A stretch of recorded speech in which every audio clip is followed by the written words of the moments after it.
ಹೇಗಿದೆ ಸರ್ ಈಗ ಅದು ಎನರ್ಜಿ ತೊಂದರೆ ಇಲ್ಲ, ಚೆನ್ನಾಗಿ. ನಂದೇನು ಪಾದಯಾತ್ರೆ ಇಲ್ಲ, ನಮ್ಮ ಜನತಾದಳದ ಯುವಜನತಾದಳದ ಅಧ್ಯಕ್ಷ ಪಾದಯಾತ್ರೆ ಅವ್ರು ನಿಖಿಲ್ ಕುಮಾರಸ್ವಾಮಿ ನೇತೃತ್ವದಲ್ಲಿ ನಮ್ಮ ಶಾಸಕ ಮಿತ್ರರು ಎಲ್ಲ ಸೇರಿ ಇವತ್ತು ಪಾದಯಾತ್ರೆ ಇಟ್ಕೊಂಡಿದ್ದಾರೆ. ಒಂದು ನಮ್ಮ ಮಾಧ್ಯಮದ ಸ್ನೇಹಿತರ ಮುಖಾಂತರ ಸರ್ಕಾರಿ ಕೇಳ್ತಕ್ಕಂಥದ್ದು. ನಿನ್ನೆ ದಿನ ನಾನು ಬೆಂಗಳೂರಿನಲ್ಲಿ ಯಾವೊಂದು ನೈಸ್ನ ಪ್ರಾಜೆಕ್ಟ್ನ ಹೆಸರಿನಲ್ಲಿ ಬೆಂಗಳೂರು ಮೈಸೂರಿನ ಇನ್ಫ್ರಾಸ್ಟ್ರಕ್ಚರ್ ಕಾರಿಡಾರ್ನ ಹೆಸರಿನಲ್ಲಿ ಕಳೆದ 30 ವರ್ಷಗಳಿಂದ ರಸ್ತೆ ಕೆಲಸದ ಹೆಸರಿನಲ್ಲಿ ರೈತರ ಭೂಮಿನ ಲೂಟಿ ಮಾಡಿ ಹಲವಾರು ಅಮಾಯಕ ಕುಟುಂಬಗಳ ಮನೆಗಳನ್ನು ಬುಲ್ಡೋಸ್ ಮಾಡಿ ಬೀದಿಗೆ ತಂದಿಟ್ಟಿರ್ತಕ್ಕಂಥ ನೈಸ್ ಪ್ರಾಜೆಕ್ಟ್ನ ಸೂತ್ರಧಾರ ಪಾಪ ಹೇಳ್ತಾರೆ ದೇವೇಗೌಡರು ಕೂಸು ಅಂತ ಹೇಳಿ. ತಾಯಿ ಚಾಮುಂಡೇಶ್ವರಿಯ ಸನ್ನಿಧಾನದಲ್ಲಿ ನಿಂತು ಹೇಳ್ತಾ ಇದ್ದೀನಿ ಆ ಮಹಾನುಭಾವರುಗಳಿಗೆ, ದೇವೇಗೌಡರು ಆ ಒಂದು ಬೆಂಗಳೂರು ಮೈಸೂರಿನ ರಸ್ತೆ ಕೆಲಸ ಆಗಬೇಕು ಅಂತ ಹೇಳಿದ್ದು ರೈತರನ್ನ ಒಗ್ಲೆಪ್ಸಿ ಲೂಟಿ ಮಾಡ್ತಕ್ಕಂಥ ದಗಾಕೋರ್ ಕೆಲಸ ಮಾಡಿ ಅಂತ ಹೇಳಿದ್ರಾ? ಇದ್ರ ಬಗ್ಗೆ ಚರ್ಚೆ ಮಾಡೋರಿಗೆ ದೇವೇಗೌಡರು ಕೂಸು ಅಂತ ಇರ್ತಕ್ಕಂಥ ಮಹಾನುಭಾವರುಗಳಿಗೆ ಹೇಳ್ತೀನಿ, ಹೆಸರು ಹೇಳಲ್ಲ. ಅವರಿಗೆ ದೇವೇಗೌಡರ ಬಗ್ಗೆ ಚರ್ಚೆ ಮಾಡ್ತಕ್ಕಂಥ ಒಂಗುಷ್ಟು ನೈತಿಕತೆಯೂ ಉಳಿದುಕೊಳ್ತಾ ಇರ್ತಕ್ಕಂಥವ್ರು ಅವರೆಲ್ಲ. ರಾಜ್ಯದ ಅಭಿವೃದ್ಧಿಗೋಸ್ಕರವಾಗಿ ಒಂದು ಮೂಲಭೂತ ಸೌಕರ್ಯ ಕೊಡಬೇಕು ಅಂತಕ್ಕಂಥ ದೃಷ್ಟಿಯಿಂದ ಅವತ್ತು ಈಗಿನ ರೀತಿಯಲ್ಲಿ ಸರ್ಕಾರಗಳು ಆರ್ಥಿಕವಾಗಿ ಶಕ್ತಿ ಹೊಂದಿರಲಿಲ್ಲ. ಅವತ್ತು ಬಹುಶಃ ದೇವೇಗೌಡರ ಕಾಲದಲ್ಲಿ 3,000 ಕೋಟಿ ಕರ್ನಾಟಕ ರಾಜ್ಯದ ಬಜೆಟ್ಟು. ಆ ಹಿನ್ನೆಲೆಯಲ್ಲಿ ಅವತ್ತೇನೊಂದು 15-20 ಮಕ್ಕಳು ತೀರ್ಕೊಂಡು ಹೋಗಿದ್ದಾರೆ ಆಕ್ಸಿಡೆಂಟ್ನಲ್ಲಿ. ಒಂದು ಒಳ್ಳೆಯ ಸುಸಜ್ಜಿತ ರಸ್ತೆ ಆಗಬೇಕು ಅಂತ ತೀರ್ಮಾನ ತಗೊಂಡ್ರು. ಡೆಲ್ಲಿಗೆ ಹೋದರು. ಡೆಲ್ಲಿಗೆ ಹೋದ ನಂತರ ಇಲ್ಲಿ ಏನೇನಾಯಿತು 30 ವರ್ಷದಲ್ಲಿ?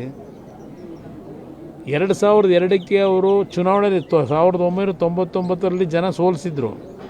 2002ರಲ್ಲಿ ಮತ್ತೆ ಕನಕಪುರದಲ್ಲಿ ಲೋಕಸಭೆ ಉಪಚುನಾವಣೆಯಲ್ಲಿ ಗೆದ್ದರು. ಆಗ ರೈತರು ಬಂದು ಅವ್ರ ಮುಂದೆ ಆ ಯೋಜನೆ ಹೆಸರಿನಲ್ಲಿ ಏನೇನು ಅಕ್ರಮಗಳಾಗ್ತಾಯಿದೆ, ರೈತರ ಭೂಮಿನ ಕಾನೂನು ಬಾಹಿರವಾಗಿ ಲಪಟಾಯಿಸ್ತಕ್ಕಂಥ ಲೂಟಿ ಮಾಡ್ತಕ್ಕಂಥ ಕೆಲಸಕ್ಕೇನು ಅವತ್ತಿನ ಸರ್ಕಾರಗಳು ಚಾಲನೆ ಕೊಟ್ಟಿದ್ದರು. ಅದನ್ನು ಹೇಳಿದ ಮೇಲೆ ನಿರಂತರವಾಗಿ ಆ ಪ್ರಾಜೆಕ್ಟ್ನ ವಿಷಯದಲ್ಲಿ ಆಗಿರ್ತಕ್ಕಂಥ ಕಾನೂನು ಬಾಹಿರ ಚಟುವಟಿಕೆಗಳು, ಇಲ್ಲೀಗಲ್ ಆ್ಯಕ್ಟಿವಿಟೀಸ್ ಬಗ್ಗೆ ಧ್ವನಿ ಎತ್ತಕ್ಕಂಥ ಕೆಲಸ ಏನು ಮಾಡಿದ್ರು. ಅವತ್ತಿನಿಂದ ಅವ್ರದ್ದು ನಿರಂತರ ಒಂದೇ ಸ್ಟ್ಯಾಂಡಲ್ಲೇ ಇದ್ದಾರೆ. ನಾನು ನೆನ್ನೆ ಹೇಳಿರ್ತಕ್ಕಂಥದ್ದು, ಯಾವ ಒಂದು 28ನೇ ತಾರೀಕು ಕರ್ನಾಟಕ ಹೈಕೋರ್ಟ್ನಲ್ಲಿ ಡಬಲ್ ಬೆಂಚ್ನಲ್ಲಿ ಕೊಟ್ಟಿರ್ತಕ್ಕಂಥ ತೀರ್ಪಿನ ಹಿನ್ನೆಲೆಯಲ್ಲಿ ಸರ್ಕಾರಿ ಕೇಳ್ತಾ ಇರೋದು ನಾನು. ಈ ತೀರ್ಪೇನು ಕೊಟ್ಟಿದ್ದಾರೆ, ಪಾಪ ಪ್ರಿಯಾಂಕಾ ಖರ್ಗೆ ಎಲ್ಲದಕ್ಕೂ ನಾನು ಎಲ್ಲಿ ಬಾಯಿ ತೆಗಿಬೇಕು ಅಂತೇಳಿ ಕಾಂಪಿಟೇಷನ್ನು, ಈಗಂತೂ ಭಾಳ ಕಾಂಪಿಟೇಷನ್ ಪ್ರಾರಂಭ ಆಗಿದೆ. JDS ಪಕ್ಷನ ಯಾವ ರೀತಿ ಬೈದು ಓಲೈಸ್ಕೋಬೇಕು ಸರ್ಕಾರದಲ್ಲಿ ಅಂತೇಳಿ. ಪಾಪ ಭಾಳ ಕಷ್ಟಪಟ್ಟು ಮಾಡಲಿ ಆ ಕೆಲಸನ, ಚೆನ್ನಾಗೇ ಬೈಲಿ. ಆದರೆ ಅವ್ರಿಗೆ ಹೇಳ್ತಕ್ಕಂಥದ್ದು, ಯಾವೊಂದು ಜನರ ಒಂದು ಗೌರವ ಉಳಿಸ್ಬೇಕು, ಸರ್ಕಾರದ ಗೌರವ ಉಳಿಬೇಕು ಅನ್ನೋದಿದ್ದರೆ ತಪ್ಪೇನು ಮಾಡಿದಿರಿ ಸರಿಪಡಿಸ್ಕೊಳ್ಳಿ. ಆ ಖರ್ಗೆ ಅವ್ರಿಗೆ ಹೇಳ್ತೀನಿ, ಪ್ರಿಯಾಂಕಾ ಖರ್ಗೆ ಅವರಿಗೆ, ಖರ್ಗೆ ಅವರು ಅಂದ್ರೆ ಮಲ್ಲಿಕಾರ್ಜುನ ಖರ್ಗೆ ಅವರಲ್ಲ, ಪ್ರಿಯಾಂಕಾ ಖರ್ಗೆಗೆ. ಇದೇನೋ ನೆನ್ನೆ ಅದು ಬೆಂಗಳೂರು ಮೈಸೂರಿನ ಇನ್ಫ್ರಾಸ್ಟ್ರಕ್ಚರ್ ಕಾರಿಡಾರ್ದು ಟೋಲ್ ಏನು ಕಲೆಕ್ಟ್ ಮಾಡ್ತಾ ಇದ್ದಾರೆ ಅಲ್ಲಿ ಬೆಂಗಳೂರು ಸುತ್ತಮುತ್ತ, ಅದು ನ್ಯಾಷನಲ್ ಹೈವೇಗೆ ಸೇರ್ತದೆ ಅಂತ ಹೇಳವ್ರೆ. ಸ್ವಲ್ಪ ತಿಳ್ಕೊಂಡು ಮಾತಾಡಲಿ, ಎಲ್ಲದಕ್ಕೂ ಬಾಯಿ ಚಪಲಕ್ಕೆ ಮಾತಾಡೋದು ನಿಲ್ಲಿಸ್ಲಿ ಪ್ರಿಯಾಂಕಾ ಖರ್ಗೆ.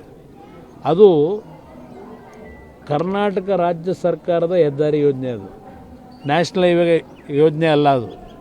ಅದರಿಂದ ಅಲ್ಲಿ ಟೋಲ್ ಕಲೆಕ್ಷನ್ ನಿಲ್ಲಿಸಬೇಕಾಗಿರೋದು ನ್ಯಾಷನಲ್ ಹೈವೇ ಅಲ್ಲ, ರಾಜ್ಯ ಸರ್ಕಾರ. ಹೈಕೋರ್ಟ್ನಲ್ಲಿ ಉಗಿದಿರ್ತಕ್ಕಂಥಕ್ಕಾದ್ರೂ ಮುಂಚೂರು ಮರ್ಯಾದೆ ಉಳಿಸ್ಕೋಬೇಕೋ ಬೇಡೋ ಅದ್ರ ಬಗ್ಗೆ ಚರ್ಚೆ ಮಾಡೋರು. ಇವತ್ತು ಹೈಕೋರ್ಟ್ನಲ್ಲಿ ಹೇಳಿದ್ದಾರೆ, ಸರ್ಕಾರಕ್ಕೆ ಏನಾಗಿದೆ, ಇದು ಕರ್ನಾಟಕ ರಾಜ್ಯದ ಇತಿಹಾಸದಲ್ಲೇ ಒಂದು ದೊಡ್ಡ ಹಗರಣ, ಸ್ಕ್ಯಾಮ್ ಅಂತಕ್ಕಂಥದ್ದನ್ನು ತೀರ್ಪು ಕೊಟ್ಟಿದ್ದಾರಲ್ಲಿ. ರೈಟಿಂಗ್ನಲ್ಲಿ ಬರೆದಿದ್ದಾರೆ, ಬರೀ ಮೌಖಿಕವಾಗಿ ಹೇಳಿರೋದಲ್ಲ, ರೈಟಿಂಗ್ನಲ್ಲಿ ಬರೆದಿದ್ದಾರೆ. ಟೋಲ್ ಕಲೆಕ್ಟ್ ಮಾಡ್ತಿರೋದು ಇಲ್ಲೀಗಲ್ ಅಂತ ಹೇಳಿ ಕೋರ್ಟ್ ಹೇಳಲಿಲ್ಲ. ಕರ್ನಾಟಕ ರಾಜ್ಯದ ಸರ್ಕಾರದ ಪರವಾಗಿ ಲಾಯರ್ಗಳು ಹೋಗಿ ಅಲ್ಲಿ ವಾದ ಮಾಡೋರಲ್ಲ, ಅವ್ರು ಹೇಳಿರ್ತಕ್ಕಂಥದ್ದು ಇಲ್ಲೀಗಲ್ ವೇನಲ್ಲಿ ಟೋಲ್ನ ಹಣ ಸಂಗ್ರಹ ಮಾಡ್ತಾ ಇದ್ದಾರೆ ಅಂತೇಳಿ ಸರ್ಕಾರದ ವಕೀಲರು ಹೇಳಿರೋದಲ್ಲಿ ಕೋರ್ಟಲ್ಲಿ. ನಾನು ಹೇಳ್ತಿರೋದಲ್ಲ. ಈಗ ಸರ್ಕಾರ ಕೆಲಸ ಮಾಡಬೇಕಾದ್ರೆ ಅದಕ್ಕೆ ಬೆಂಬಲ ಕೊಟ್ಟಿದ್ದಾಗ ಯಾರೋ ಒಬ್ಬ ಮಂತ್ರಿಗೆ ಹೊಸ್ದಾಗಿ ಒಬ್ಬ ನನ್ನ ಬೈಯಕ್ಕೆ ಇಟ್ಕೊಂಡವ್ರಲ್ಲ, ಈಗ ಒಂದು 2-3 ಜನ ಇಟ್ಕೊಂಡವ್ರೀಗ. ಅವ್ರ ಕ್ಯಾಬಿನೆಟ್ ಕೆಲಸ ಮಾಡೋಕ್ಕಲ್ಲ, ಲೂಟಿ ಹೊಡೆಯೋದು, ನಾನು ಬೈಯೋದು. ಈ ಕೆಲಸಕ್ಕೆ ಒಂದು ಟೀಮ್ ಇಟ್ಕೊಂಡ್ಬಿಟ್ಟವ್ರೀಗ. ಇಟ್ಕೊಳ್ಳಿ, ಸಂತೋಷ, ಚೆನ್ನಾಗೇ ಬೈಲಿ. ವಿರೋಧ ಪಕ್ಷದಲ್ಲಿ ನಾವು ಬಯಸ್ಕೊಳ್ಳೋಕ್ಕೆ ಇರೋದು. ಇಲ್ಲಿ ಅವ್ರಿಗೆ ಹೇಳ್ತಕ್ಕಂಥದ್ದು, ಯಾವ ಒಂದು ಇಲ್ಲೀಗಲ್ಲಾಗಿ ಕಲೆಕ್ಷನ್ ಮಾಡಲಿಕ್ಕೆ ಈ ಸರ್ಕಾರಗಳು ಬಿಟ್ಟವ್ರೆ, ಇವ್ರ ಕೈಲಿ ಆಗಲಿಲ್ಲ. ಅದಕ್ಕೆ ನಾಡಿನ ಜನತೆಗೆ ಹೇಳಿದ್ದೇನೆ, ಟೋಲ್ ಕಟ್ಟಬೇಡಿ.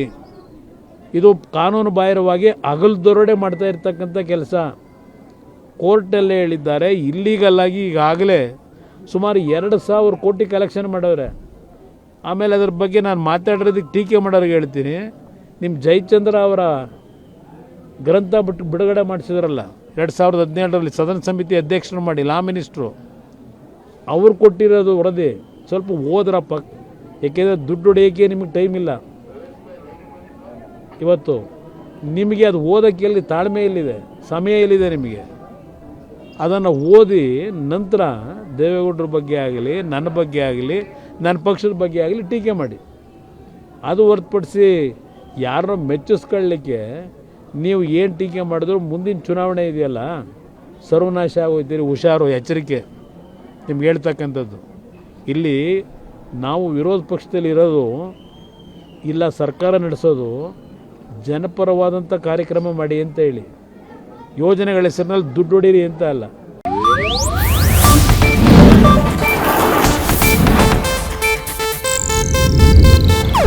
ಇದು ಏಷ್ಯಾನೆಟ್ ನ್ಯೂಸ್ ನೆಟ್ವರ್ಕ್ ಪ್ರಸ್ತುತಿ.